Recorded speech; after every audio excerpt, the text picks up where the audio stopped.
Hello and thank you for joining me today on Estic Media, ESTIQ MEDIA. If you're just joining me for the very first time, I'm officially welcoming you.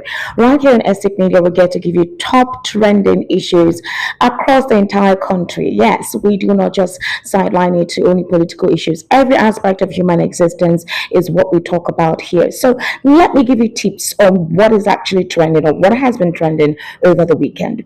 So Sunday Dari. He was a former minister of sports. Well, let me tell you something. He's now working under the administration of President Bola Ahmed Tinubu. He's part of his media publicity team. So Bash Ali, remember the popular boxer? He is accusing him of being involved in a fraudulent activity and taking over 12 million naira from him.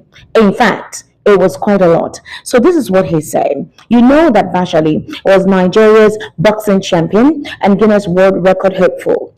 Bash Ali has accused top government officials, including President Tinubu's special advisor on media, Sunday Dare, of corruption involving $12 million meant for an international boxing event. I even said 12 million naira. It's actually $12 million. So in a letter to President Tinubu, Bash Ali said the federal government collected $12 million as advance payment for the planned Guinness World Record Boxing Championship, but failed to organize the event because of corruption and extortion by key officials. He named Daring, former Minister of Sports and now Special Advisor, along with Barrister D.A. Mohammed from the defunct Ministry of Sports Development, accusing them of collecting 13 million naira from him under false promises. He went ahead to allege that John Eno, now Minister for State of Trade and Investment, demanded an extra $1 million before the project was abandoned. Bash Ali also explained that the boxing event would have been the first of its kind outside the United States and could have become the most watched pay-per-view fight in history. So, he said 132 countries agreed to take part, and the championship would have boosted Nigeria's image and economy through tourism and international attention. Well, let's listen to Bash Ali. A lot of Nigerians are complaining that this administration, filled with officials indicted in one malfeasance or corruption activity from top to bottom. Let's listen to Bash Ali. Through the office of the Chief of Staff to Mr. President, gotten an advance of 12 million US dollars. The federal government of Nigeria, through the then Minister of Sports and now Special Advisor to Mr. President, Sunday Akindare, and a barrister at the National Sports Commission, Barrister Mohammed, have been able to extort 13 million naira from me. Wow.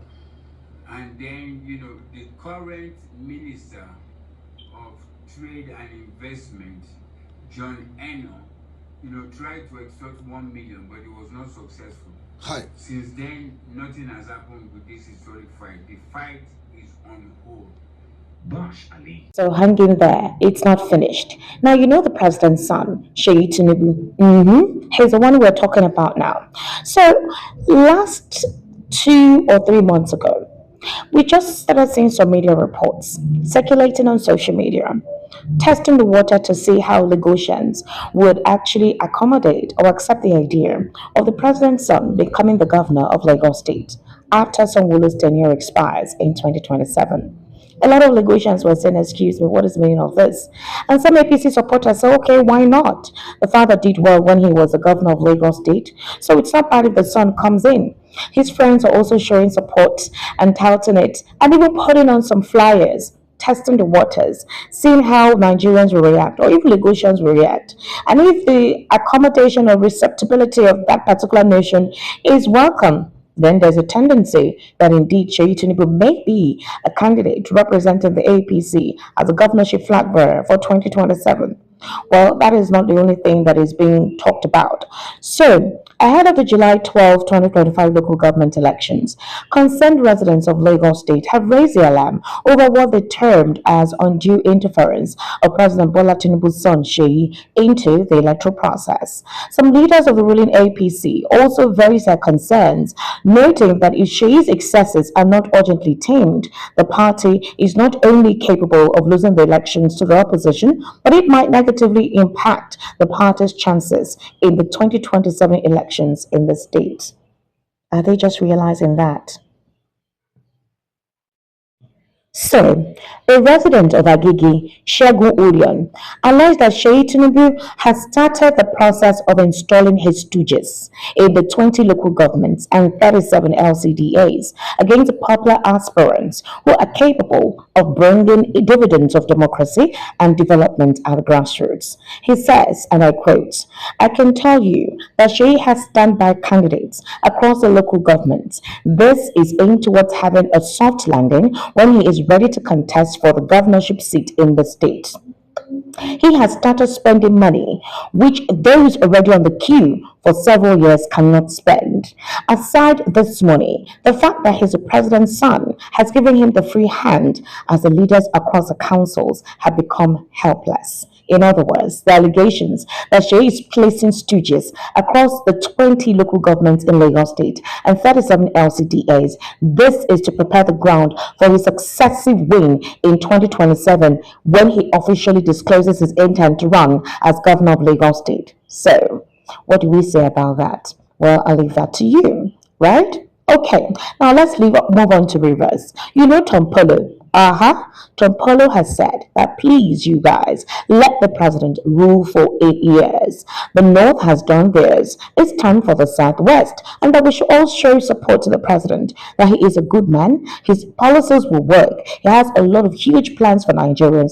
They just have to be patient. It's 8 years. It's the turn of the South. And so right now, they should allow him to rule for 8 years. In fact, he said quite a number of persons in Rivers are hopeful that the president will win the 2027 elections, and they're also going to galvanize and mobilize support for ensuring the winning of the president in 2027. Let's take a listen to Tom Polo. Out of our boundary, close to the northern part of Nigeria, to talk to our brothers so that he will get his second tenure.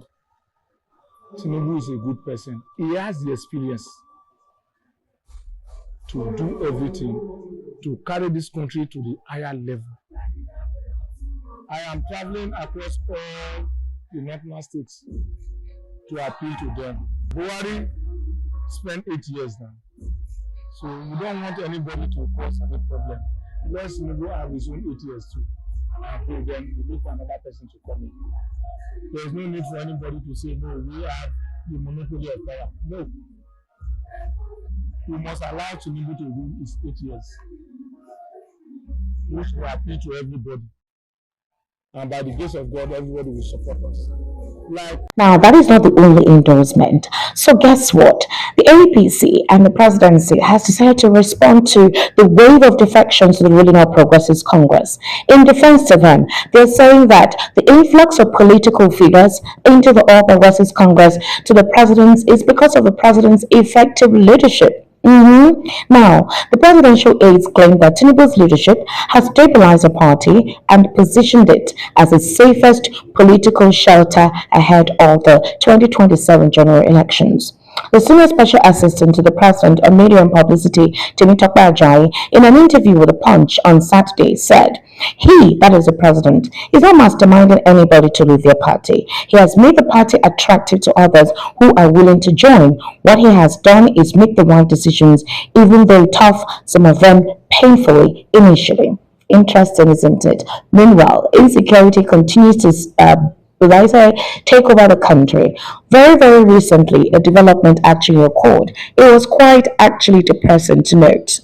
And here is what happened. Two vigilantes and 10 firewood fetchers in Boko Chide community, Boza local government area, Borno state. Guess what? They have been killed by suspected Boko Haram terrorists. Alhaji Mohammed Shehu Tinta, the emir of Boza, confirmed the development, explaining that the vigilantes were ambushed and killed by the assailants along the Kirawa Road under Polka district. He explained that the 10 other victims were those who went into the bush in search of firewood. That it has not changed. Meanwhile, the obedient movement have decided to set up what you call a registered ID card, meaning that your name, how old you are, or the state you are actually registering from, and the year of the will I say appointment, or the year where you got your appointment card, or like call it what do you call this thing? The membership card, yes. The dates and the year of when you got your membership card, almost like a bio data, precisely, and the pictures and videos are online. The obedient movement, we really don't know what this means. Do they intend to register the obedient movement as a political party? Going with the fact that the Labour Party seems fragmented. There's no stabilization in the party and could ruin Peter Obi's political career if he intends to run with the party in 2027. In fact, there are calls that he should stay away and not be the penchant for fragmenting the political party. It's quite unfortunate what's going on with the Labour Party, a political party that was a wave in 2023's general elections. Nigerians, I don't know what this means for us, but right now, this is basically what's going on. So, what do you think? What do you think should happen? And how do you think things should go from now? I'd like to know in your comment section. Let's get to hear from you. Make sure you subscribe, like, and share.